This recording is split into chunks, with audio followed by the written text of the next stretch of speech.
গুরু সেবার কিছু বিধি নিষেধ, যে গুরুদেবকে যে সেবা করব তো সেখানে নিষেধগুলো কি কি আছে। সেখানে নিষেধ সমূহে বলছেন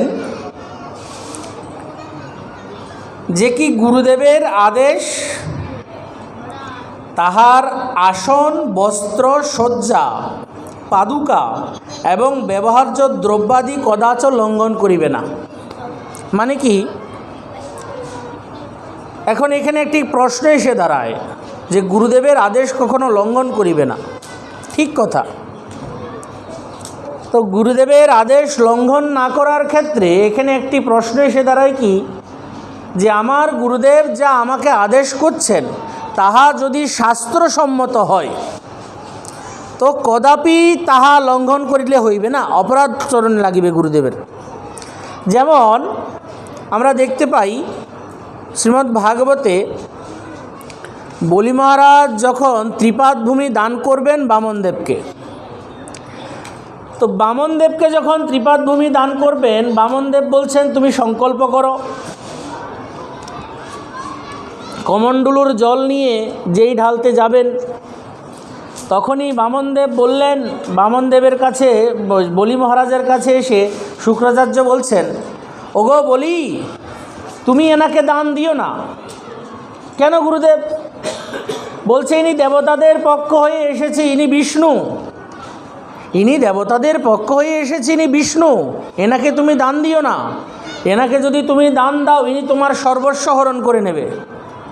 গুরুদেব তাই নাকি? বলছেন হ্যাঁ, এনাকে তুমি দান দিও না।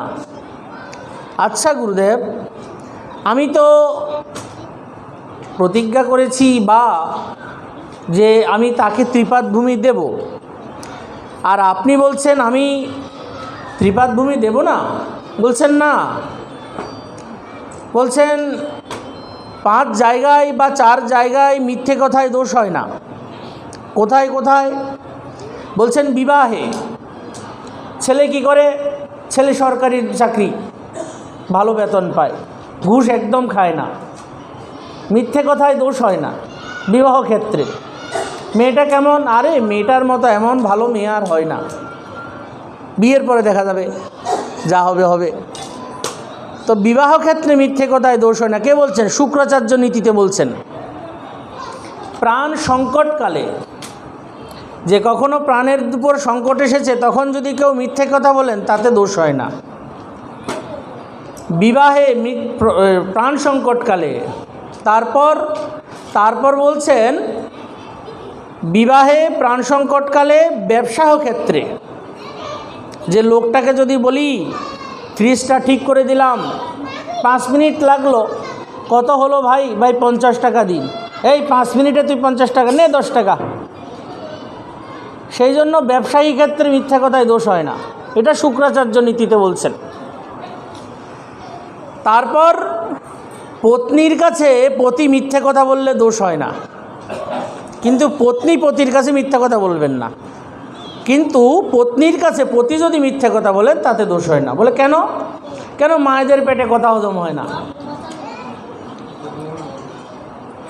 এটা সত্যি কথা বলতে এটা একটা অভিশাপ তো যুধিষ্ঠির মহারাজের, যে আপনারা যতই কিছু গোপন রাখুন না কেন সেটা 2, 4, 5 কান 6 কান না গেলে হবে না।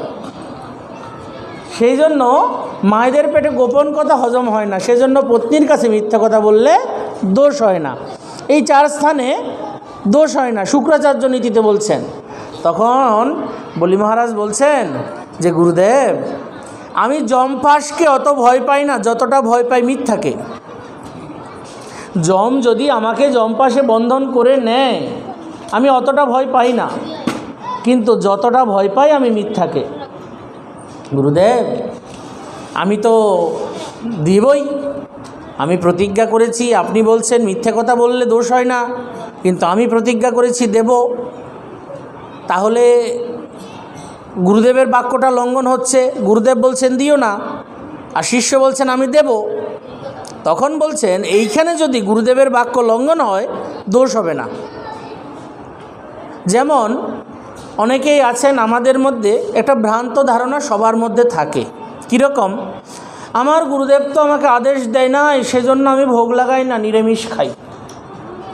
হয় মা, বাবা হয় যে আমার গুরুদেব আদেশ দেয় নাই। বাপু, গুরুদেব আদেশ দেওয়ার অপেক্ষা কি রাখে? গুরুদেব আদেশ দেবে তারপর গিয়ে তুমি মরবে? যে গুরুদেব আমার মরার ডেট এসে গেছে, আমি মরবো, গুরুদেবকে জিজ্ঞেস করবেন এমন যে আমি মরবো? গুরুদেব বলবে তুই পাগল হয়েছিস, যে তুই মরবি কিনা তুই না জানিস, আমি কি জানি?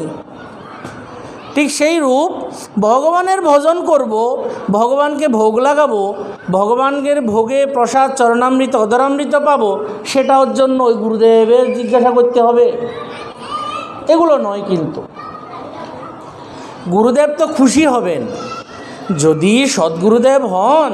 তিনি বলবেন যে আপনি যদি বলেন গুরুদেব আমি আপনার আজ্ঞা ব্যতীত ভগবানে ভোগ লাগাচ্ছি, গুরুদেব বলবেন আরে ভালো করেছিস, কেন প্রভুকে না দিয়ে খাবি? যার রন্ধন করছিস প্রভুকে দিয়ে খাচ্ছিস, খুব ভালো করেছিস, আমি তোকে আরও আশীর্বাদ করছি মা, তুই বেশি করে প্রসাদ পা। হবে কি না খুশি? কিন্তু দুষ্কৃতি কর্ম করতে গুরুদেবকে তার জিজ্ঞেস করি না, শুধু ভোগ লাগানোর ব্যাপারেই গুরুদেবকে জিজ্ঞেস করি। মানে ব্যাপারটা হচ্ছে কেমন, যতটা শর্টকাট করে করা যায়, না দিয়ে পারা যায়, যতক্ষণ যুক্ত না হয়ে পারা যায়। কেন ভোগ লাগাতে গেলে তো অপেক্ষা করতে হবে, এখন শীতকালীন দিন আসছে, গরম গরম একটু অন্ন, ভোগ লাগাতে লাগাতেই তো ঠান্ডা হয়ে যাবে, ছেলেরা ঠান্ডা অন্ন খেতে চায় না। বেচারা প্রতিদেব আসেন কত কষ্ট করে, এই ঠান্ডার মধ্যে একটু গরম অন্ন দিলে ভালো লাগে, এখন ভোগ লাগাতেই তো অন্নটা ঠান্ডা হয়ে যায়।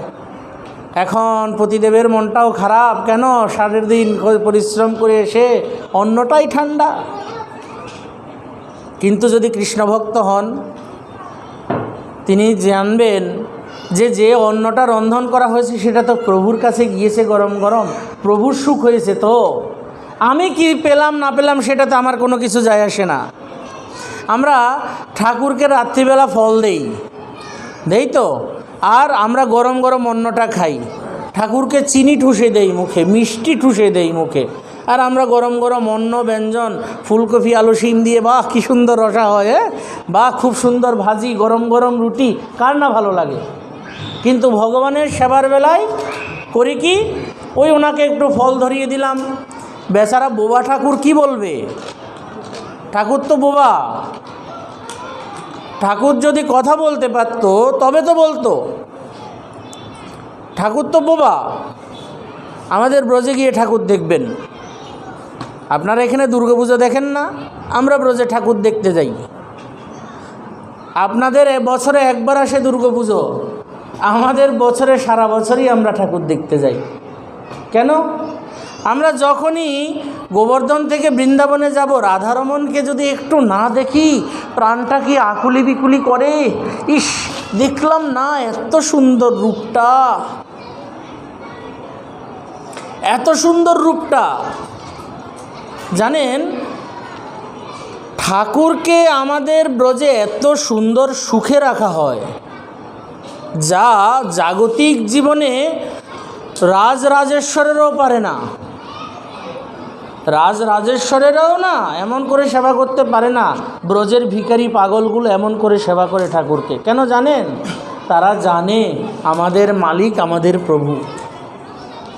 আমরা যারা সংসারে আছি আমরা জানি কি জানেন, আমরা সংসারের প্রভু। ওটা বোবা ঠাকুর, কানা ঠাকুর, বললে বলল না বললে নাই, তাকে চিনি দিলেও কিছু বলে না, কলা দিলেও কিছু বলে না। আপনি ঠান্ডার মধ্যে কলাটা খেয়ে দেখুন, আপনার যদি সর্দি লাগে যায়, আপনি ডাক্তারের কাছে গিয়ে প্যারাসিটামল খাবেন কি না? আমরা কেমন স্বার্থপর জানেন? আমরা এমন স্বার্থপর, আমরা নিজের চিন্তাটা খুব বেশি করি কিন্তু প্রভুর চিন্তাটা করি না। একবারও কি ঠাকুরকে জিজ্ঞাসা করেছি তোমার ঠান্ডা লাগছে না তো, তোমার গরম লাগছে না তো? পাখা, কারেন্টের বিল এখন ইউনিটের দাম বেড়ে গিয়েছে, ঠাকুর ঘরের পাখাটা আসার সময় বন্ধ করে দিয়ে আসি, কেন শুধু পাখাটা চলবে? আর ব্রজে সাধুদের ভাঙা কুঠির কিচ্ছু নাই, ধাক্কা দিলে পড়ে যাবে, এমন ভাঙা কুঠিরেও দুটো পাখা 24 ঘন্টায় 12 ঘন্টা করে ঠাকুরের দিকে লাগানো। একটা পাখা 12 ঘন্টা চলবে, আরেকটা পাখা 12 ঘন্টা চলবে। কেন? ঠাকুরের যেন সুখ হয়। নিজের গায়ে হাওয়া লাগলো না লাগলো, নিজে গরমে হাত পাখা দিয়ে বাতাস করছেন, কিন্তু ঠাকুরের জন্য পাখাটা লাগিয়ে রেখেছেন। তো প্রভু তাদের কাছে খেলা না করে আমার কাছে খেলা করবে? ঠাকুর যে তাদের বশ না হয়ে আমাদের বশ হবে কেন? আমরা তো সেবা করে সুখ দিতে জানি না। বাড়িতে মেয়ের জামাই আসলে বা আত্মীয় স্বজন শ্বশুর শাশুড়ি শালাবাবু আসলে কত যত্ন করি বলেন তো? অতটা যত্ন কি প্রভুকে করি? যত্ন তো করা তো দূরেই থাক। এই যে দুর্গা পূজাগুলো, আমাদের ঘরে তো ঠাকুর আছে, আমাদের জন্য কত কাপড় চোপড় নিয়েছি। কার কার ঠাকুরের জন্য কাপড় চোপড় নিয়েছেন বলেন? কার কার ঠাকুরের জন্য কাপড় চোপড় নিয়েছেন? সবাই তো বেশ কম ঠাকুর সেবা করেন। কেউ তো আর ঠাকুর সেবা করেন না এমন নয়। সে চাই লক্ষ্মীকে হোক, সে চাই কালীকে হোক, কাউকে না কাউকে তো করেন। কে কে আপনাদের ঠাকুরের আসনের জন্য কাপড় নিয়েছেন বলেন? দেখেন কেউ নেই। কেন? নিজের কাপড় নিতে ব্যস্ত, তো নিজের জন্য কোটি টাকার মার্কেটিং, কিন্তু ঠাকুরের জন্য 5টা টাকার কাপড়ও কি জোটে না। আমরা বারবার চিন্তা করি কোনটা ঠাকুর আমাদের পয়সা দাও, ঠাকুর আমাদের দুঃখ দূর করে দাও। ঠাকুর বলে আমার কি দায় পড়েছে ভাই, আমার কি দায় পড়েছে? তোমার দুঃখ আমি কেন দূর করতে যাব? তোমার দুঃখ তুমি নিজেই দূর করবে। তোমার প্রারব্ধে যা আছে তুমি সেটাই পাবে, তোমার প্রারব্ধে যা আছে তুমি সেটাই পাবে। আর আমরা মনে করি কি যে না, লোকনাথ বাবা বলছে রনে বনে জলে জঙ্গলে যেখানে বিপদে পড়িবে আমাকে স্মরণ করিও। লোকনাথ বাবার দায় থেকে পড়েছে। আপনি লোকনাথ বাবাকে বছরে 6 মাসে এসে একটা নমস্কার করবেন, বাবা দাও, বাবা বলবেন আচ্ছা বেচারা দুঃখে পড়েছে, দিয়ে দাও এবারের মতো। এবার যখন আপনি পার হয়ে গেলেন, তারপরের বারে আর লোকনাথ বাবার সাথে দেখা নাই, এসে বাবাকে 2টা লাল মোমবাতি জ্বালিয়ে দেন। বাবা কি মোমবাতি খাবে? বাবার এখানে মোমবাতি মানুষ করেছি, তো বাবা কি মোমবাতি খায়? ভাই বাবার জন্য কিছু তো আনতে পারতে, সেটা তো আনোনি ভাই। 2টো মোমবাতি এনে দাঁড় করিয়ে দিয়েছ। বাবা চিন্তা করতেছে এখন গরমের দিন, তার মধ্যে মোমবাতির আগুনের তাপ, বাবারও যন্ত্রণা। এখন বাবা কাকে বলে? যে আমিই তো বলেছি রনে বনে জলে জঙ্গলে, এখন এরা আমাকে জঙ্গলে পাঠানোর ব্যবস্থা করতেছে, আমি এদের জ্বালাই জঙ্গলে চলে যাব। তো ব্যাপারটা হচ্ছে কি, আমরা মনুষ্যরা হচ্ছে স্বার্থপর। তার সেবা তো করি না, তার সেবা তো সুখের তো চিন্তা করিই না, সেবাও করি না। সেই জন্য বলছেন যে যদি গুরুদেব কোনো ভগবৎ কার্যে, যদি গুরুদেব কোনো ভগবৎ কার্যে বা কোনো সাধু মহাত্মার কোনো সৎকর্মে বা জগতের হিত হয় এমন কোনো কর্মে যদি গুরুদেব যেতে নিষেধ করেন বা সেই কর্ম করতে গুরুদেব নিষেধ করেন, যাহা শাস্ত্রীয় বিধিসম্মত, যে শাস্ত্রে আছে ভগবানকে ফুল তুলসী দেবে। এখন কোনো গুরুদেব যদি বলেন না তোমার ফুল তুলসী দিতে হবে না, তাহলে ওনার কথা লঙ্ঘন করে যদি আপনি ফুল তুলসী দেন, আপনার গুরুচরণে অপরাধ হবে না।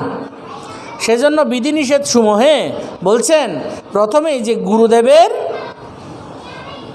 আদেশ লঙ্ঘন করা, তারপর আসন, বস্ত্র, শয্যা, পাদুকা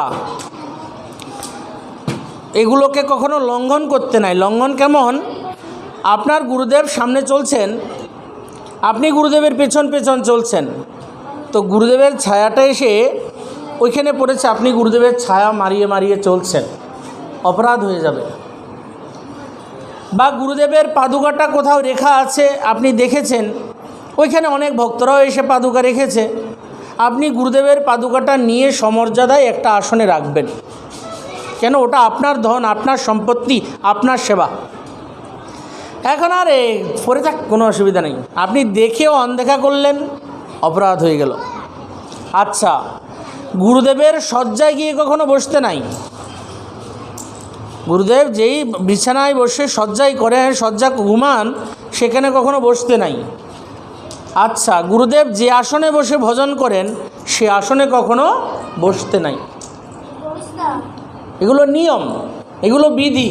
যদি এগুলো না জানি ভক্তি কোথা থেকে হবে? ভক্তি হতে, এই কথা বলিস না, কি সমস্যা? যদি ভক্তি করতে যাই তবে এই বিধিগুলো জানতে হবে। যদি এই বিধিগুলো না জানি তো হজবরল হয়ে যাবে, সব হযবরল হয়ে যাবে। সেই জন্য বলছেন তাহার ব্যবহার্য দ্রব্যাদি কদাচ লঙ্ঘন করিবে না। শ্রীগুরুর গমন, গুরুদেব কি করে হাঁটেন ওটা আপনি অনুক্রমণ করে মানে কি অনুকরণ করে দেখাবেন না। গুরুদেব, আমার গুরুদেব তো এরকম এরকম হাঁটেন, তো এইরূপ অনুকরণ করে দেখাবেন না, অপরাধ হবে। গুরুদেব কি করে কথা বলেন সেটাও অনুসরণ করার চেষ্টা করবেন না। গুরুদেব প্রসাদ কি করে পাচ্ছেন ওটাও দেখার চেষ্টা করবেন না। গুরুদেবের স্বরাদি কদাচ অনুকরণ করিবে না। গুরুদেবের অগ্রে বা সন্নিধানে পদপ্রসারণ করিয়া বসিবেন না। গুরুদেবের চরণে বসেছেন, তো আপনার পায়ে খুব ব্যথা, আপনি করলেন কি, গুরুদেবের পাশে একটা আসন রাখা আছে, উচ্চ আসনে বসিয়ে গেলেন, বাবা পায়ে ব্যথা, হবে না, অপরাধ হবে। আপনি পাটা ছড়িয়ে বসলেন, পা দেখা যাচ্ছে, গুরুদেবের সামনে বসলেন, তো অপরাধ হবে। গুরুদেবের কাছে কখনো এমনও আছে ঘড়ি পরিধান করে যেতে নাই, ঘড়ি পরিধান করে গুরুদেবের কাছে যেতে নাই। ভালো বস্ত্র অলঙ্কারাদি দিয়ে, ভালো অলঙ্কারাদি, বিশেষ দামি দামি অলঙ্কারাদি দিয়েও গুরুদেবের কাছে যেতে নাই। কেন? গুরুদেবের লোভ হবে? না না, লোভ হবে না। কেন? গুরুদেবের কাছে যদি ওইরূপ ঠাটভাট নিয়ে যাই, তখন কি হবে জানেন? গুরুদেবকে নিচু দেখানো হবে। আপনি দরিদ্র, আমি ধনী, আপনি দরিদ্র, আমি ধনী। গুরুদেবের নিকট একটা, জানেন, আমরা যখন একটা হাতে ঘড়ি পরি, বারবার ঘড়িটার দিকে তাকাই, কেন? আমাকে কেমন লাগছে, কেউ যদি একটু বলতো খুব ভালো হতো, বলে কি না? মনের মধ্যে উটকুট করে যে হ্যাঁ হাতটা পরেছি, কেউ যদি বলতো আপনার হাতটা খুব সুন্দর, খুব সুন্দর, প্রশংসা করতো, খুব ভালো হতো। ঠিক ওইরূপ ওগুলো করিতে নাই। আচ্ছা, গুরুদেবের অগ্রে জিহ্বা মানে হাই তোলা, আমরা হাই তুলি না, গুরুদেবের অগ্রে, গুরুদেবের সামনে কখনো হাই তোলা নিষেধ। উচ্চহাস্য নিষেধ। অঙ্গুলি ফোটানো, রাত্রিবেলা তো অঙ্গুলি ফোটাতে নাই, ঠিক গুরুদেবের সামনেও আঙুল ফোটানো যাবে না। কেন? গুরুদেবের সামনে আঙুল ফোটালে তো ওটাও অপরাধ হবে। কেন? বেয়াদবি হবে। সেবার মধ্যে সাবধানতা অবলম্বন করা বাঞ্ছনীয়। তারপর বলছেন, অনেকে আছেন শরীর দোলানো, এরকম করে দুলে দুলে কথা বলছেন, ওগুলো চলবে না, একদম স্থির। তারপর হস্তপদাতি, অনেকে আছেন পায়ের উপর পা তোলে, পা নাচাতে নাচাতে কথা বলেন, এগুলো গুরুদেবের সামনে বা কোনো বৈষ্ণবের সামনে। এখন এখানে একটা কথা, আপনি এগুলো বিধিনিষেধ যে গুরুদেবের সামনে করবেন না, শুধু গুরুদেব নন, গুরুদেবকে, গুরুদেবের প্রথম স্বরূপটা কি? গুরুদেবের প্রথম স্বরূপটা হচ্ছে তিনি একজন বৈষ্ণব, তিনি একজন সাধু। তো যদি সাধুর সাথেও একই অপরাধ করা হয়, সাধুর সামনেও যদি কি কোনো সাধু নিচে বসে আছেন, আপনি গিয়ে উচ্চ আসনে বসে সাধুর সাথে কথা বলছেন, সাধু তো দৈন্যতার ভূষণ, কিচ্ছু বলবে না, কিন্তু আপনি মনে রাখবেন, আপনি সাধুর সামনে উচ্চ আসনে বসে কথা বলেছেন, ভগবান আপনাকে কোমর ভেঙে দেবে। কেন? সাধু সাক্ষাৎ ভগবানেরই শ্রীবিগ্রহ। আপনি যেই ঠাকুরকে পুজো করছেন উনি অচল বিগ্রহ, উনি দাঁড়িয়ে থাকেন, আপনি ওনাকে খাওয়ালেন না খাওয়ালেন কিচ্ছু বলবে না, ওনার খিদের অনুভব হয় না। ওনার খিদের অনুভবটা একমাত্র ওনার সেবকের কাছেই বলেন, সেবক ব্যতীত কারো কাছে বলেন না। আপনি যদি একাগ্র চিত্তে আপনার শ্রীবিগ্রহ রাধা মাধবকে ভালোবাসেন, আপনার রাধা মাধব আপনাকে বলবে আমার খিদে পেয়েছে। রাধা মাধবের মুখটা গোমরা দেখে আপনি বুঝতে পারবেন তার খিদে পেয়েছে, তার মুখের হাসিটা দেখে বুঝতে পারবেন আজকে সে খুব আনন্দে প্রসাদ পেয়েছে।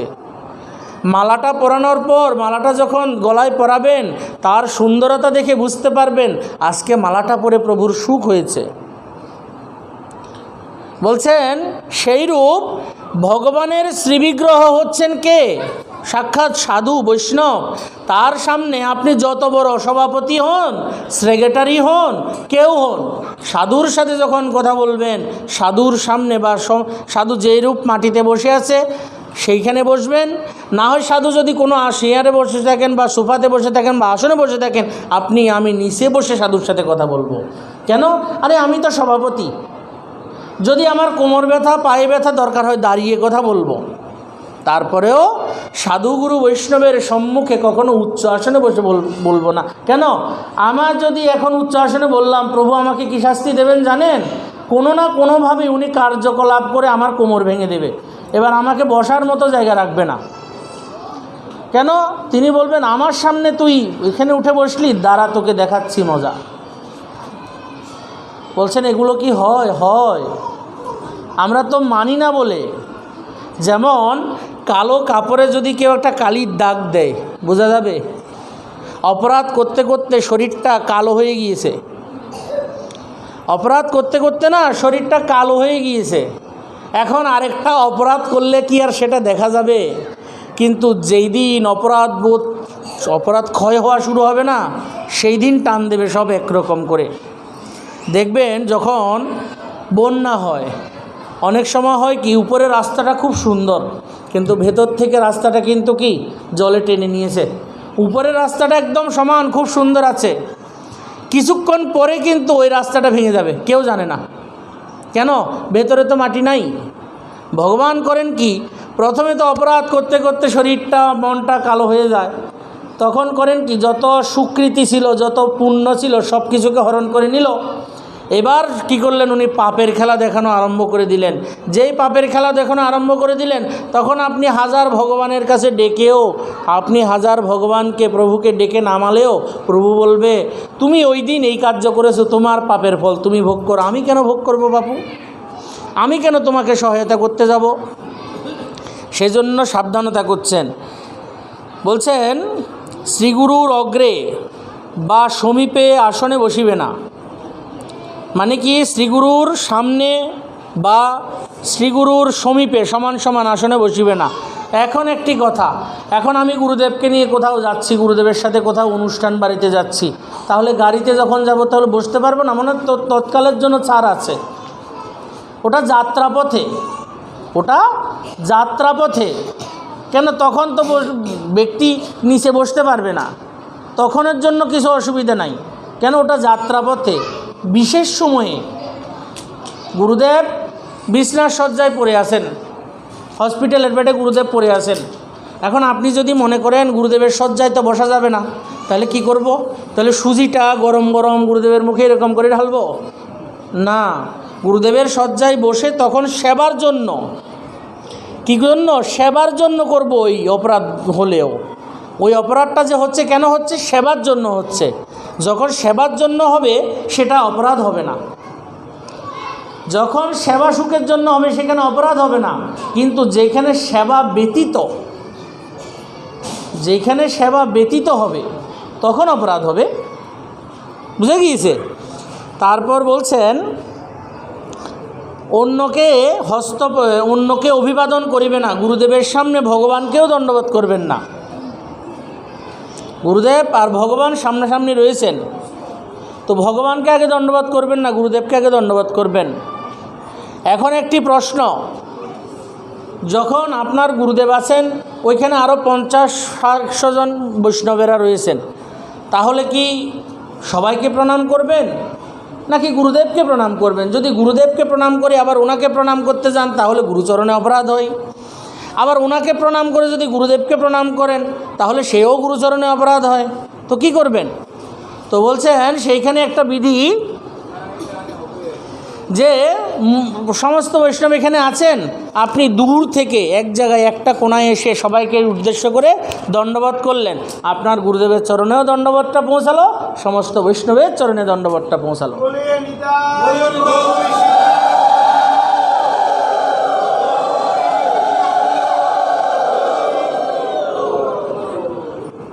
গুরুদেব নিকটে থাকিলে তাহার আদেশ না লইয়া কোথাও গমন করিবেন না। আপনার গৃহে আপনার গুরুদেব এসেছেন, এখন আপনি সকালবেলা চাকরিতে যাবেন, এখন গুরুদেব বিশ্রামে আছেন, কি করে আদেশ নেবেন? গুরুদেব বিশ্রামে আছেন, কি করে আদেশ নেবেন? এখন ওনাকে জাগানো বিশ্রাম থেকে। তো বলছেন ওই সময়ে মনে মনে গুরুদেবের চরণে আজ্ঞা নিয়ে যাবেন, যেন গুরুদেব বিশ্রাম সুখে আছেন। এখন গুরুদেব ঘরে এসেছেন, তিনি সবার সাথে কথাবার্তা বলছেন, আপনি কি করেছেন? টিফিন কারিটা, ভাতের বাটিটা নিয়ে চাকরিতে চলে গেলেন। গুরুদেব বলল, কিরে ওই কোথায় গেল?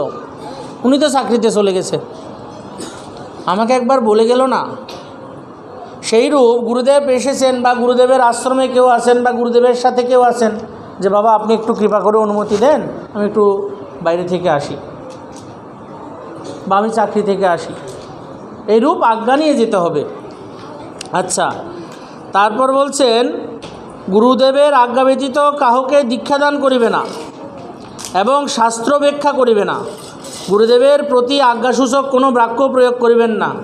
বাবা আমাকে সামিজটা একটু দেন না, এরকম বলা যাবে না। যে আপনি আমাকে একটু ব্যঞ্জন দেন না, এটাও বলা যাবে না।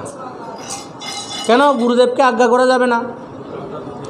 বরং এইরূপ বলতে হবে, বাবা আপনি যদি কৃপা করে আমায় একটু আপনার অধরামৃত দেন, বা একটু যদি কৃপা করে ঠাকুরের এই অধরামৃতটা দিতে সমর্থ হয়, বা আপনি কৃপা করেন আমি যদি একটু নিতে পারি,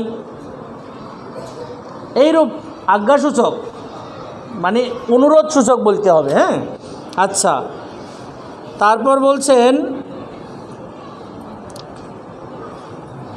শ্রীগুরুর দ্রব্য তাহার আজ্ঞা ব্যতীত ভোজন কদাচ ব্যবহার করিবে না। যেমন গুরুদেব কোনো দ্রব্য কোনো কারণে ভুল করে আপনার বাড়িতে ফেলে গিয়েছে, এখন আপেলটা ফেলে গিয়েছে, আপেলটা পচে যাবে, কি করবেন? গুরুদেবকে ফোন করবেন, এখন তো ফোনের ব্যবস্থা আছে। বাবা আপনি আপেলটা ফেলে গিয়েছেন, যদি একটু কৃপা করে অনুমতি দেন তাহলে আপেলটা পৌঁছাই দিই, আর যদি না হয় তাহলে ঠাকুরকে ভোগ লাগাই। কেন? গুরুদেবের আজ্ঞা ব্যতীত যদি ওই আপেলটা খেয়ে যান তাহলে কি হবে? আরে আপেল 1 কেজি কিনে দিলে হবে না, না ওটা হবে না কিন্তু। কেন? সবসময় মনে রাখবেন, গুরু বৈষ্ণব কোনো সাধু এদের যে দ্রব্যগুলো না, এগুলো ভগবানের অধীনস্থ দ্রব্য, এগুলো ভগবানের অধীনস্থ দ্রব্য। কোনো সাধু আপনাকে 5টা টাকা রাখতে দিল, এখন আপনি 5টা টাকা সাধুকে দিতে ভুলে গিয়েছেন বা না দিয়ে আপনি মরে গিয়েছেন, যতক্ষণ পর্যন্ত ওই সাধুর 5টা টাকা আপনি বা আপনার পুত্র বা আপনার স্ত্রী দিচ্ছেন না, ততক্ষণ কিন্তু আপনি ঋণী থেকে যাবেন। সেজন্য বলছেন গুরুর জিনিস হরণে, গুরুর দ্রব্য হরণে গতি নাই তার মরণে। যদি কোনো কারণে গুরু বৈষ্ণবের দ্রব্য হরণ হয়, গুরু বৈষ্ণবের দ্রব্য আপনার বাড়িতে গুরুদেব এসেছেন বা কোনো বৈষ্ণব এসেছেন, ভোগের প্রণামী ওইখানে 2টা টাকা রয়ে গিয়েছে, এখন রয়ে গিয়েছে, চলে গিয়েছে গুরুদেব, আপনি ওটা যত্ন করে পৌঁছে দেবেন যখন আসবেন তখন। আচ্ছা এখন আমি রাখিনি, তারপর পরে দেব, আপনার যদি মনে না থাকে ওটা ঋণ হয়ে যাবে। আর যেই দিন থেকে ওটা গ্রহণ করবেন সেদিন থেকে 100 গুণ সুদ দিতে হবে, 100 গুণ। যদি 1 টাকা দেন 100 টাকা সুদ দিতে হবে। এখানেও সুদের মামলা আছে, আর 100 টাকা হলে 1000 টাকা সুদ দিতে হবে। বুঝতে পেরেছেন? সেই জন্য গুরু বৈষ্ণবের দ্রব্যগুলো হচ্ছে কালসাপ, সাক্ষাৎ বিষ, বিষাক্ত বস্তু। তাই গুরু বৈষ্ণবের কোনো দিন কোনো দ্রব্য, কোনো ব্রাহ্মণের কোনো দ্রব্য হরণ করতে নাই, কোনো ব্রাহ্মণের কোনো দ্রব্য হরণ করতে নাই। ঠিক আছে?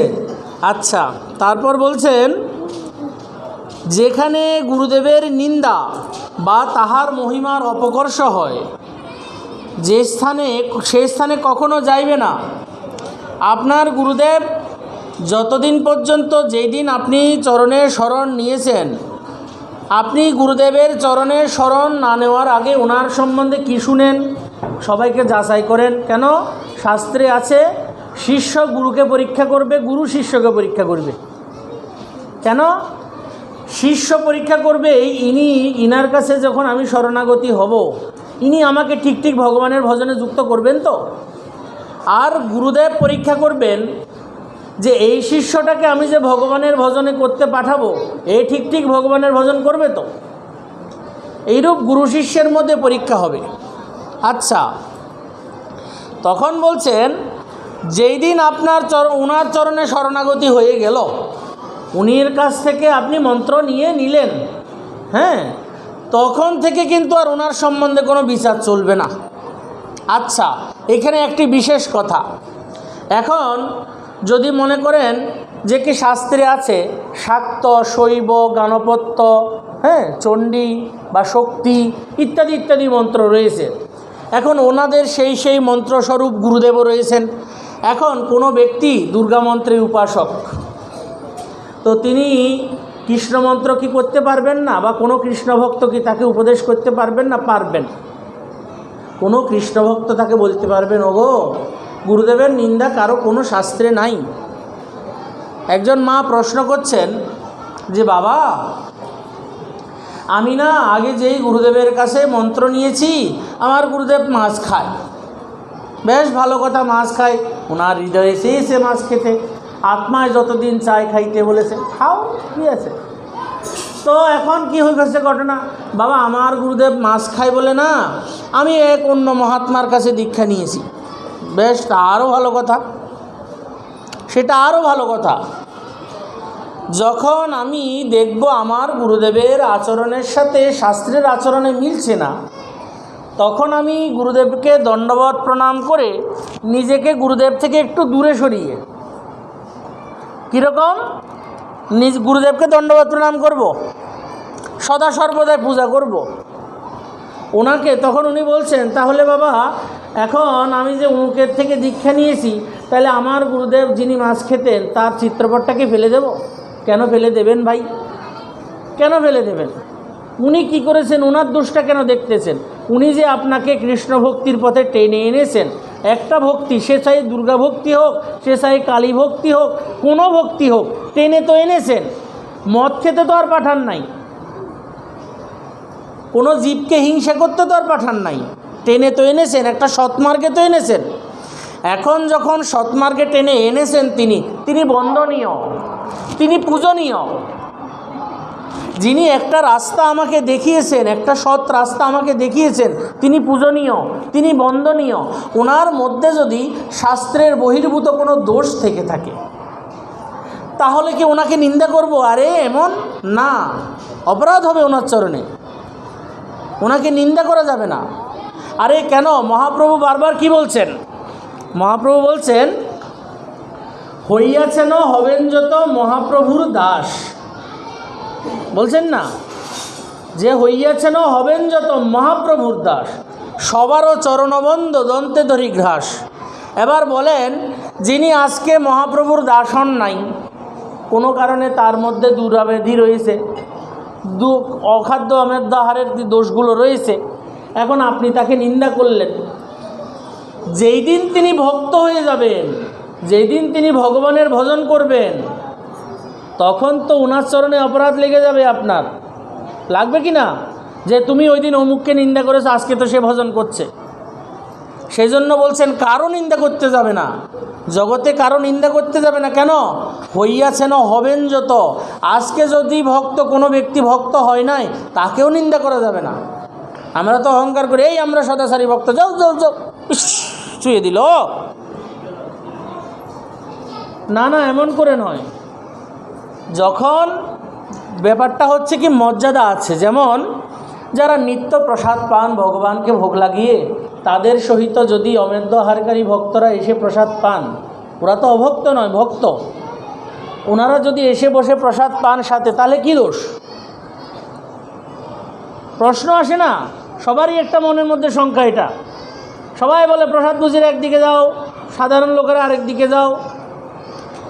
এটা কেন? এত বিভেদ কেন? আমরা তো সবাই প্রসাদ খেতে এসেছি। বলছে কারণ আছে। কারণটা কি? আমি তো সদাচার করে আমি প্রসাদ পাই, তাহলে আমি ডান হাতে দক্ষিণ হাতে জলটা খাই, তাই তো? এখন যিনি সদাচার করেন না, তিনি ওই ডান হাত বাম হাতটা তার ঠিক থাকে না, তিনি ডান হাতেও ধরে ফেলেন, বাম হাতেও ধরে ফেলেন। আচ্ছা, কোনো কারণে উনি প্রসাদ পেতে পেতে যদি এক কোনা প্রসাদই, উচ্ছিষ্ট প্রসাদ, যিনি প্রসাদ বুঝি ভক্ত রয়েছেন ওনার পাতে পড়ে যায়, তাহলে যিনি অমেদ্য আহার করেন সেই ভক্তটার আর জীবনে কোনো দিন কৃষ্ণ ভক্তি হওয়ার আশা নাই।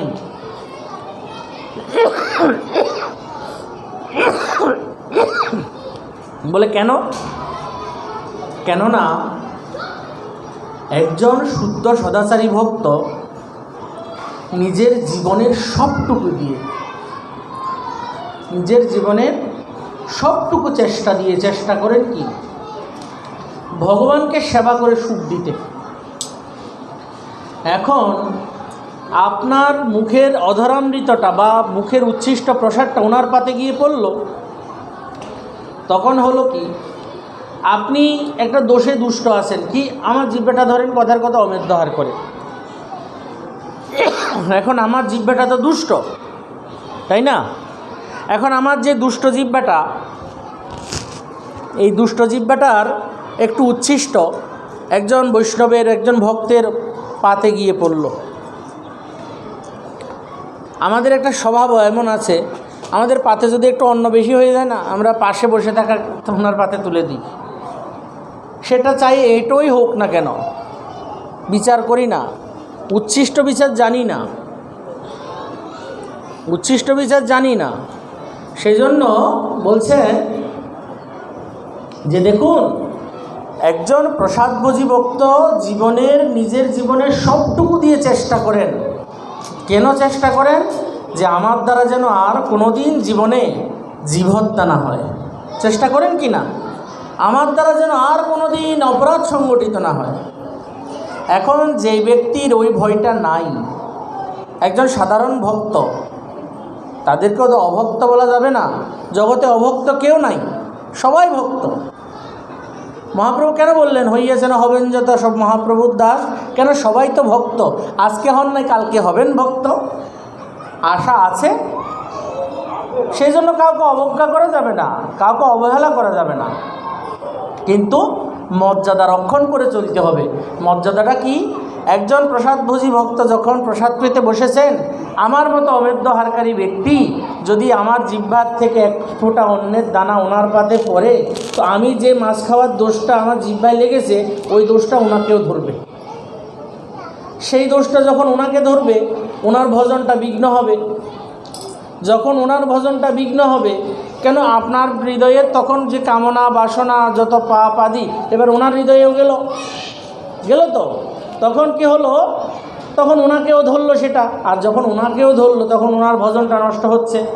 উনি এবার কাঁদছেন হাহাকার করে, হায় হায়, আমি আগে কত সুন্দর মঙ্গল আরতি করতাম ভোরবেলা উঠে, এখন আমার কি হয়েছে কে জানে।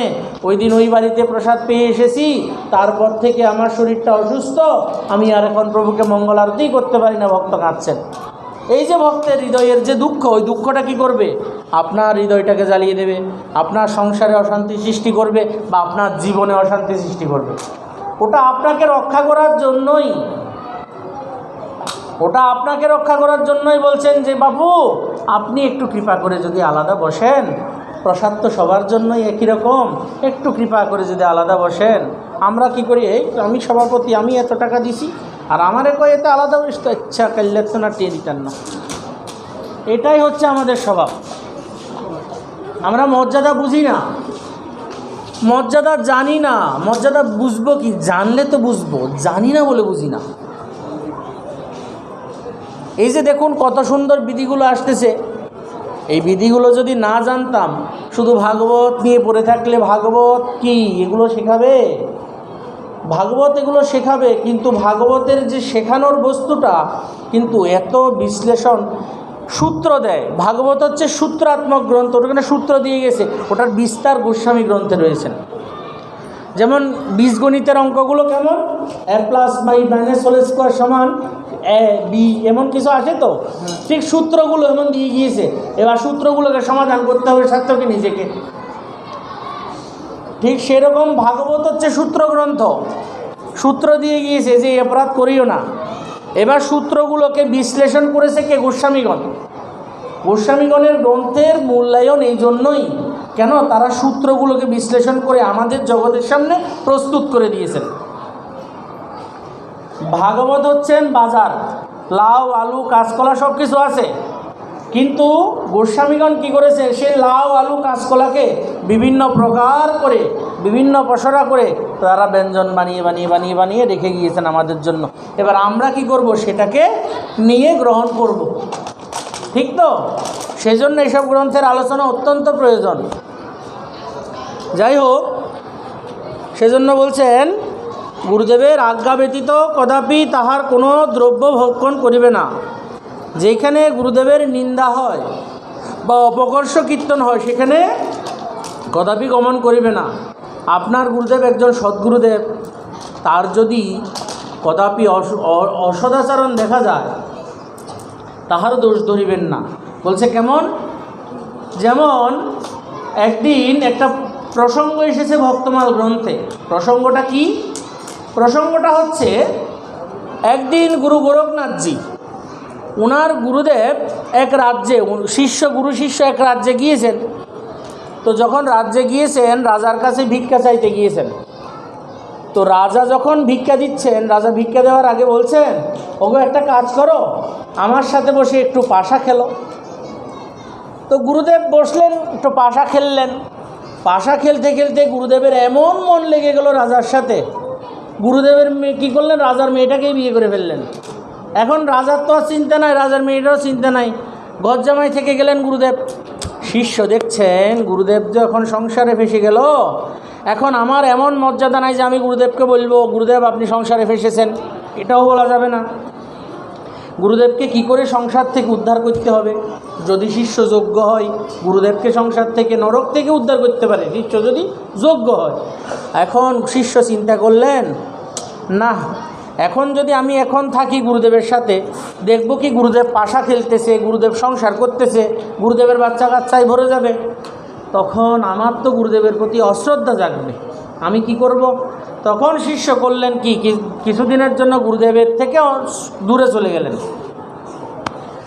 যখন দূরে চলে গেলেন, শিষ্য চিন্তা করছেন বনে বসে বসে গুরুদেবকে কি করে ওই পথ থেকে ফিরে আনা যায়।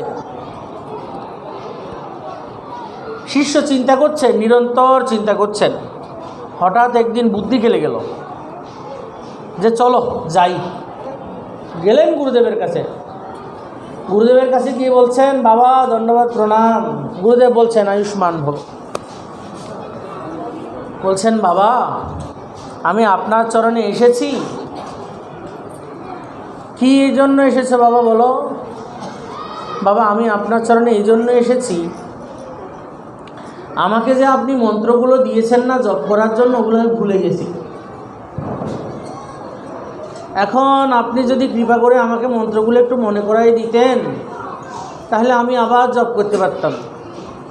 ও আচ্ছা ঠিক আছে, চলো মন্ত্রগুলো দিতে যাই।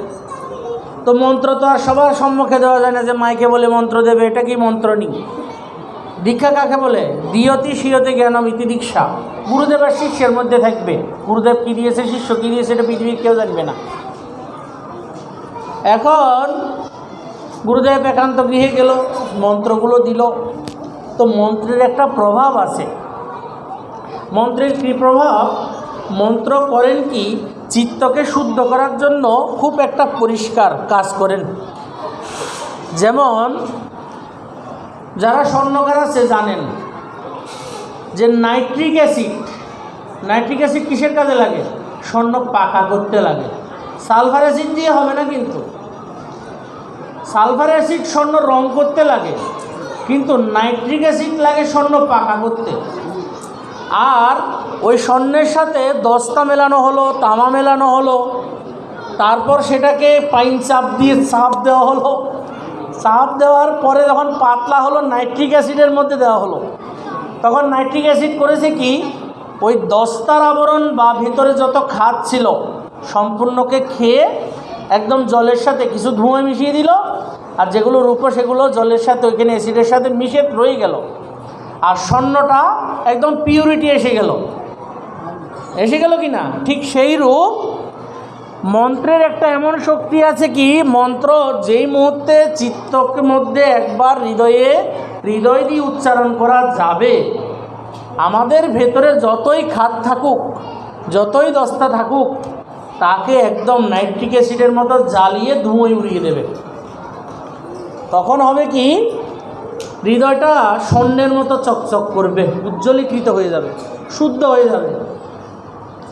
এখন গুরুদেব যেই মন্ত্র উচ্চারণ করেছেন, সাথে সাথে সিদ্ধ মন্ত্র, তো সাথে সাথে ওনার হৃদয়ে আসলো, আরে গোর্খা, শিষ্যকে বলছেন, আরে গোর্খা আমি তো সংসারে ফেসে গিয়েছি, এবার স্মৃতি এসে গেল। এতদিন এমন একটা মায়াজালে ছিল না, স্মৃতিটা ছিল না। আরে গোর্খা, আমি তো ফেঁসে গিয়েছি সংসারে, এখন কি করি? শিষ্য বলছেন, বাবা তাহলে চলেন আমরা পালিয়ে যাই। তারপরও শিষ্য বলছে না এটা যে আমরা কি বলবো গুরুদেবকে, এখন ছাড়েন এই সংসার, চলেন, এটাই তো বলবো। কিন্তু শিষ্য ওটা বলছেন না, বাবা চলেন তাহলে পালিয়ে যাই, তাহলে এই সংসার থেকে বাঁচা যাবে। বলে, ঠিক বলেছিস বেটা, চল পালিয়ে যাই। এই বলে গুরুদেব করেছেন কি, একটা পুটলির মধ্যে কিছু স্বর্ণ, রূপা, চাঁদি, মণি, মুক্তা, হীরা, জহরত নিয়ে মাথায় করে নিয়েছেন। এবার মাথায় করে নিয়ে গুরুদেব আর শিষ্য পালাচ্ছেন জঙ্গলের পথ দিয়ে। এখন পালাতে পালাতে শিষ্য বলছেন, বাবা আপনার মাথায় অত বড় বোঝাটা নিয়েছেন, ওটা কেন নিচ্ছেন আপনি? আমাকে দেন, আমি নেই, আমি তো দাস, আমি সেবা করব, আমাকে দেন। গুরুদেব বলছেন, নে নে নে, মাথায় দিল। শিষ্য করেছে কি, থলিটা ছিঁড়ে দিয়েছে। থলিটা যেই ছিঁড়ে দিয়েছে, টুকটুক করে পড়তে পড়তে ওই হীরামণি রত্ন সব রাস্তায় পড়ে গেল। অবশেষে থলিটাই ফেলে দিল। গুরুদেব বলছেন, এটা কি করলি? এত কষ্ট করে এই হীরামণি মুক্তগুলো নিয়ে এসেছি, এগুলো তুই ফেলে দিলি? শিষ্য বলছেন দণ্ডবোধ করে, বাবা আপনি এই হীরামণি মুক্তর জন্য কথা বলছেন? বাবা আপনি জানেন, আপনি যেখানে প্রস্রাব করেন না, আপনার প্রস্রাবের সাথে হীরামণি মুক্ত বেরোয়, তাই নাকি? গুরুদেব বলছেন, তাই নাকি? বলে, হ্যাঁ। গুরুদেব করলেন কি, ওইখানে প্রস্রাব করতে বসলেন, দেখছেন প্রস্রাবের সাথে হীরা, মণি, মুক্তা, ছি ছি ছি, দুর্গন্ধ দুর্গন্ধ, ছাড় ছাড় ছাড়, চল চল চল গোরখা চল। এবার গুরু শিষ্য দুজনে গিয়ে ভজন করছেন। যদি শিষ্য সামর্থ্যবান হয়, গুরুদেব যদি সামর্থ্যবান হয়, শিষ্য সামর্থ্যবান হবে। গুরুদেব যদি সামর্থ্যবান হয়, শিষ্য সামর্থ্যবান হবে। এখন গুরুদেব যদি সামর্থ্যবান না হন, তিনি যদি শাস্ত্র আজ্ঞা না মানেন, তিনি যদি শাস্ত্রবিহিত কর্ম করেন, তখন তাকে দণ্ডবৎ প্রণাম করে, তাকে নিন্দা করা যাবে না, তাকে অপমান অবজ্ঞা করা যাবে না, তার চরণে দণ্ডবৎ প্রণাম করে, একজন ভজনানন্দী মহতের চরণে আশ্রয় করে তার কাছে যদি আপনি গিয়ে ভজন করেন, আপনার পূর্বের গুরুত্যাগের কোনো অপরাধ আপনাকে ধরবে না। জগতে গুরুত্যাগের কোনো বিধি নাই, গুরু ধরার বিধি আছে, গুরুত্যাগের কোনো বিধি নাই। এবার বলছেন কি, তো বাবা তাহলে গুরুদেবের চিত্রপট না গো মা, ওটা করিও না, যারা বলছেন তারা জানে না, তারা মূর্খ। যিনি তোমাকে এতটা পথ এগিয়ে দিয়েছেন তিনি তো পূজনীয়, তিনি কি করেছেন তার দোষ কেন দেখছ? তার গুণটা তো দেখো, তোমাকে এতটা এগিয়ে দিয়েছেন, তার গুণটা তো দেখো, তাকে দণ্ডবৎ প্রণাম করো, বরং তাকে তোমার গুরুদেব থেকে বেশি, একটা বেশি দণ্ডবৎ প্রণাম করবে, বেশি তাকে পূজা করবে সপ্তদিন। কেন? গুরুদেবের কখনো নিন্দা নাই। যত দেখো গুরুরূপ সকলে নিত্যানন্দ স্বরূপ। কার গুরুদেব কি করলো, কার গুরুদেব কি করলো, সেটা দেখার জন্য কি আমরা এসেছি? আমরা করি কি, আরে ওর গুরুদেবটা ভালো না, ওর গুরুদেবটা কালা, ওর গুরুদেবটা নাটা, ওর গুরুদেবটা মোটা। এগুলো করতে করতে আমরা গুরু নিন্দায় অপরাধে ভুগে যাই। সেজন্য বলছেন, যেখানে গুরু নিন্দা হয়, তোমার গুরু আমার গুরু, আমার গুরু তোমার গুরু, সবার গুরু জগৎগুরু, সবার গুরু জগৎগুরু। এখন আমার গুরুকে তুমি নিন্দা করবে, তোমার গুরু কি কোনো দিন নিন্দা ছাড়া থাকবে? আমার গুরু যদি এই করে তো তোমার গুরু আরও ওই করেছে, সেটা বলতে বলতে আমাদের মধ্যে একটা ঝগড়াবাদী সৃষ্টি হবে। তার দরকার কি নিন্দা করার? কার গুরুদেবকে কি বিহিত কর্ম করলো, কেমন করলো, সেটা তিনি হিসেব করবেন, আমার তো দরকার নাই।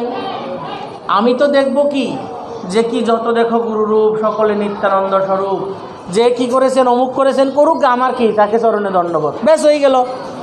যখন আমি চরণে দণ্ডবোধ করলাম, আমি তো আশীর্বাদের পাত্র হয়ে গেলাম। যখন আমি বিরোধিতা করব, অভিশাপের পাত্র হব। হ্যাঁ, এখন যখন আমি চরণে দণ্ডবোধ করলাম, তখন তো আমি আশীর্বাদের পাত্র হয়ে গেলাম। এখন তিনি শক্তি না থাকলেও যে আশীর্বাদটা করবে সেটাও বলে যাবে। যদি আমি অনিন্দুক হইয়া কৃষ্ণ, বলছেন কি, অনিন্দুক হইয়া কৃষ্ণ ভজে যদি হেলে, সত্য সত্য কৃষ্ণ তারে উদ্ধারিবে হেলে। অনিন্দুক হইয়া যেবা সকৃত কৃষ্ণ বলে, সত্য সত্য কৃষ্ণ তারে উদ্ধারিবে হেলে। অনিন্দুক হইতে হবে। কারো আরে গুরু নিন্দা কেন, বৈষ্ণব নিন্দা কেন, জগতে একটা সাধারণ মানুষেরও নিন্দা করা যাবে না। একদম অতি সাধারণ মানুষ, তার মধ্যেও একটা ভালো কর্ম থাকে, ভালো গুণ থাকে। যখন কোনো ব্যক্তি খারাপ কর্ম করবেন আমরা তার নিন্দা করব, তার যত খারাপ কর্মের পাপ আমাকে এসে ধরবে। এখন আমি তো পুণ্যকর্ম করি, সে খারাপ কর্ম করে, আমার যত পুণ্যকর্ম তাকে গিয়ে ধরবে, আমার যত পুণ্যকর্ম তাকে তার কাছে চলে যাবে, তার যত পাপ কর্ম আমার কাছে চলে আসবে। লাভ কী হবে? নিন্দাই নাহি কলব্য সবে পাপ লাভ, এতে কোনা করে নিন্দা মহামহাভাগ। অনন্দুক হইয়া যাবা সকৃত কৃষ্ণ বলে, সত্য সত্য কৃষ্ণ তারে উদ্ধারিবে হেলে। তাই জগতে কারো, সাধারণ জীবেরও নিন্দা নয়। নিন্দা যদি করতে হয় নিজের নিন্দা করব। আরে আমার মতো দুরাচারী, আমার মতো পাষণ্ডী, আমার মতো ভণ্ড আর কেউ নেই জগতে। তবে গিয়ে বলবে হ্যাঁ। একজন বাবাজি মহারাজ রঙ্গজি মন্দিরে, শ্রীধাম বৃন্দাবনের রঙ্গজি মন্দিরে, তিনি ঠাকুরের সামনে প্রত্যেক দিন পূজা অর্চনা শেষে সবাই তো বন্দনা করে, তো তিনি বলেন কি, প্রভু আমি খল, আমি পাপী, আমি দুরাচারী, আমি কুটিল, আমার মতো দুষ্ট কেউ নাই, এরকম প্রত্যেক দিন বলেন। তো একদিন উনি ওইরকম ঠাকুরকে বলছেন, একজন ভক্ত এসে বলছেন, ও বাবা একটু প্রসাদ দেন। এখন উনি তো ওনার বন্দনায় ব্যস্ত, উনি ওনার বন্দনা নিয়ে ব্যস্ত, উনি ঠাকুরকে বলতেই ব্যস্ত, বলতে বলতে একটা তন্ময়তা এসে গিয়েছে। এখন যে ভক্ত প্রসাদ চেয়েছে হয়তো ওনাকে প্রসাদ দিতেই ভুলে গেছেন বা দেনও নাই। পরের দিন আবার যখন বাবা বলছেন আমি খল, আমি পাপী, আমি দুষ্ট, আমি কুটিল, আমি কৃপণ, আমার মতো দুষ্ট জগতে একটাও নাই, এরকম করে বলতেছে। ওই প্রসাদ না দেওয়া ব্যক্তিটা পরের দিনে এসে বলতেছে, ঠিক বলেছে, ঠিক বলেছে, কালকে আমি প্রসাদ চেয়েছি দেই নাই, সত্যি সত্যি এই বড় দুষ্ট, এই বড় শট, এই বড় কপট। তখন ওই মহাত্মা কি করেছেন, ওই ভক্তকে ধরেছেন গলায় চাপড়ে।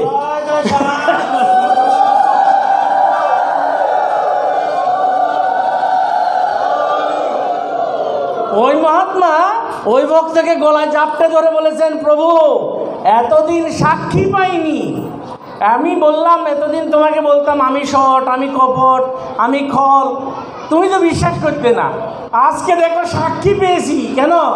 এতদিন সাক্ষীর অভাবে তোমাকে আমি প্রমাণ করতে পারতাম না, এখন সাক্ষী পেয়েছি, বল আমি কি কপট? বলে হ্যাঁ কপট। বলে বল আমি কি শট? বলে হ্যাঁ শট। ভগবান এসে বলছে, ভাই তোরা দুজন বুকে আয়। কেন? দুজনেই উত্তম ভক্ত। এই এসেছে প্রসাদের জন্য, কেন? এই সরল, এ বুঝতে পারেনি উনি বন্দনা করছেন, আর ইনি হৃদয় থেকে বন্দনা করছেন, প্রভু আমার মতো দুষ্ট দুরাচারী আর কেউ নাই।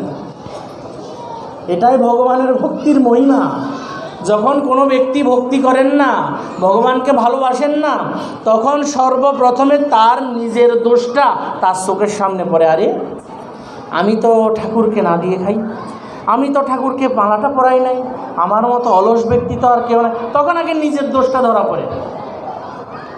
সাধারণ জীবের মধ্যে আর ভক্তের মধ্যে একটুটুকুই পার্থক্য কি, সাধারণ জীব তাদের দোষটা দেখেন না, আর ভক্ত কারো দোষ দেখেন না।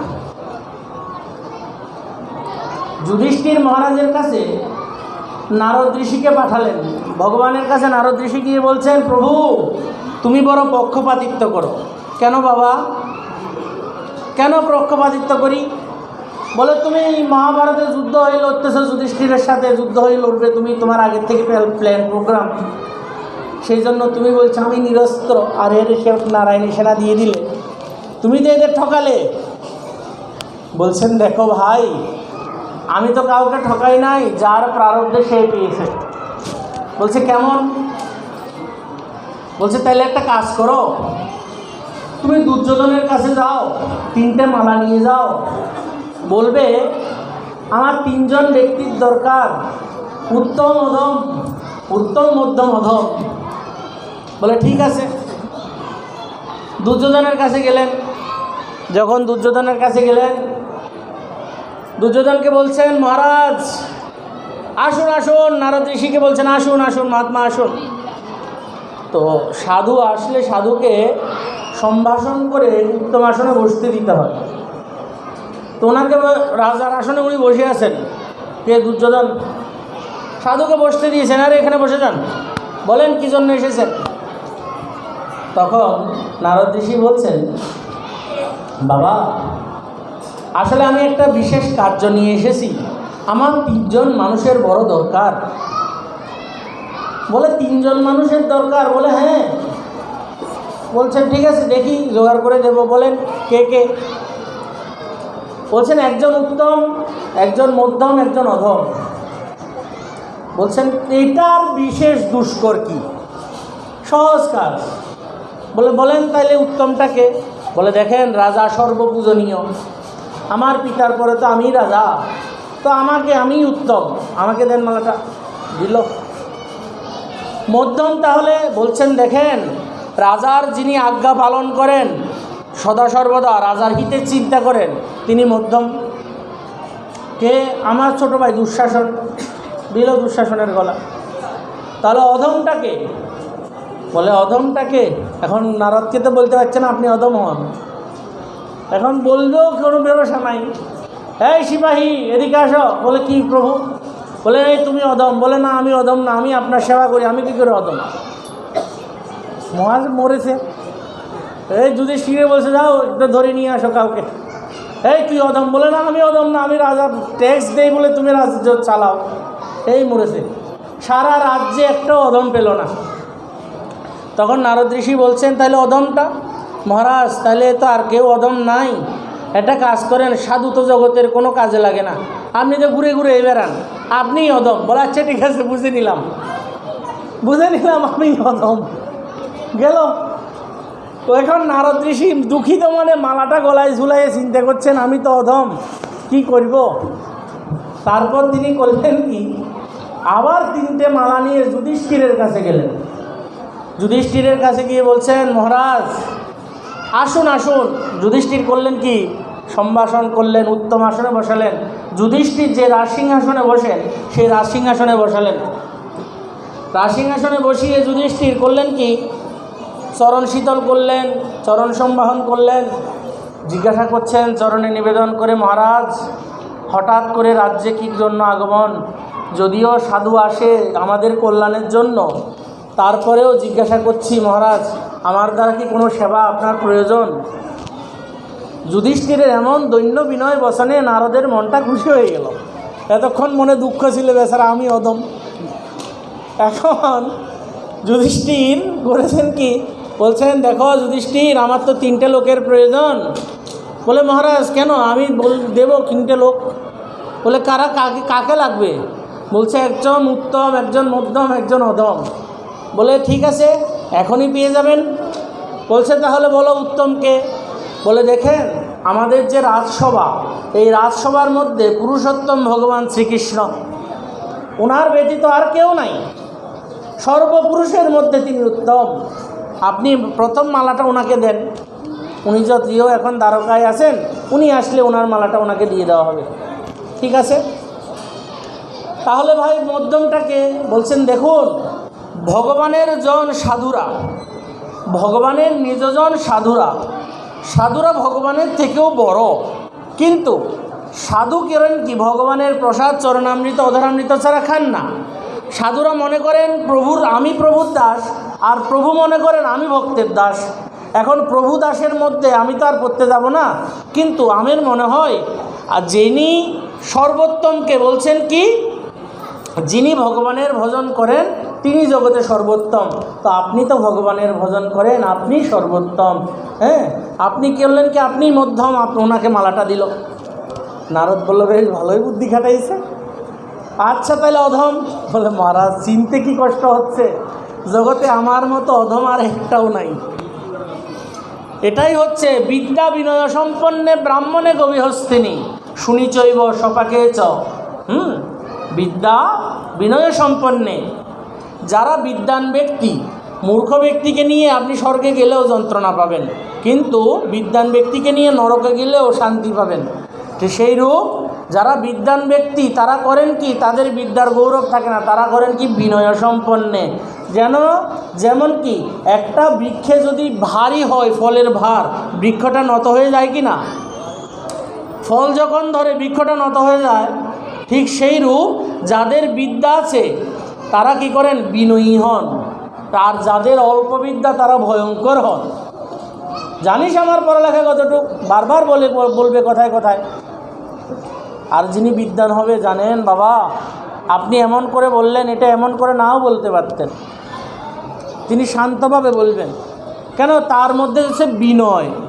বিদ্যা বিনয় সম্পন্নে ব্রাহ্মণে গভীহস্তিনী শুনি চৈব সপাকে চ, হ্যাঁ, পণ্ডিতা সমদর্শিনা। সেজন্য বলছেন, আমি দেখেছি একদিন পরম পূজ্যপাত মুরারিদাস বাবাজি মহারাজ উনি নবদ্বীপে এক গোস্বামী সন্তানকে দণ্ডবোধ করছেন। নবদ্বীপে এক গোস্বামী সন্তানকে দণ্ডবোধ করছে। আচ্ছা, গোস্বামী সন্তান তিনি তো গৃহীভক্ত, ওনার পত্নী আছে, পুত্র আছে, আর ইনি মুরারি বাবা মহারাজ একজন সর্বত্যাগী, ওনার কিচ্ছু নাই, পরনে একটা ল্যাংকুটি আর কাপড়। একজন বাবাজি কি একজন গোস্বামী সন্তানকে, গৃহস্থ ভক্তকে দণ্ডবোধ করতে পারেন? বলছেন ওনারা তো প্রভু। তো যখন উনি দণ্ডবোধ করলেন, ওনার শিষ্যরাও দণ্ডবোধ করলেন, তখন প্রভুপাদ, 3 কোটি গোস্বামী প্রভুপাদের মন্দিরটা নির্মাণ হচ্ছে। তখন শিষ্যরা জিজ্ঞেস করছেন গুরুদেবকে, গঙ্গার তটে গিয়েছেন বাবা, আপনি যে ওনাকে দণ্ডবোধ করলেন, আপনি তো বাবাজি, উনি তো গৃহী, এটা কি শোভা পেল? বলছেন আমি তো দণ্ডবোধ করেছি, কেন? আমি যদি দণ্ডবোধ না করতাম তোমরা কি দণ্ডবোধ করতে? তোমরা তো মূর্খ, ওনারা তো প্রভু, ওনাদের শরীরে প্রভুর রক্ত, ভগবানের রক্ত, তো তাকে কি করে অপমান করি? ওনাকে দণ্ডবোধ না করলে তো আমার অপরাধ হবে। তো ফলবান বিক্ষত, বিদ্যা বিক্ষত সদা সর্বদা নত হয়। যারা বিদ্বান সবার আশীর্বাদ কামনা করেন, আর যারা উদ্দণ্ড, আরে আমাকে কে আশীর্বাদ করবে, আমি জগৎকে আশীর্বাদ করে জ্বালায় ফেলাম, এটাই হচ্ছে ব্যাপার। সেজন্য বলছেন যে দেখুন, গুরুদেবের নিন্দুকের মুখ দর্শন করিবেন না, গুরুদেবের তারণ ভৎসনা দিতে সহিষ্ণু হইবেন। গুরুদেব মেরেছেন, মারতেই পারেন। শিষ্য শব্দের অর্থ কি? শাসন করা। গতকালকে আমরা দুর্লভ দাসজির কথা বললাম না? দুর্লভ দাসজিকে এত মারার পরেও গুরুদেবের চরণ ছেড়ে যায়নি, অবশেষে কি পেলেন? রাধারানীর চরণ পেলেন, পেলেন কি না? ঠিক সেই রূপ যাহাতে গুরুদেবের মত্তবুদ্ধি বা লঘুবুদ্ধি আসিতে পারে, কারণ তিনি যে গুরু, তিনি কখনো লঘু হইতে পারেন না। অর্থাৎ গুরুদেবের কোনো আচরণ দেখছেন কি যে মত্তবুদ্ধি বা মনুষ্যবুদ্ধি আসছে, তখন সরে যাবেন ওইখান থেকে, ওটা দেখবেন না, ওটা দেখবেন না। কেন? গুরুদেব মনুষ্যবুদ্ধি হলে অপরাধ হবে। বলছেন গুরুদেবের জন্য এত নিয়ম, শিষ্যের জন্য নিয়ম, শিষ্যের লক্ষণও বলবে, গুরুদেবের লক্ষণও বলবে।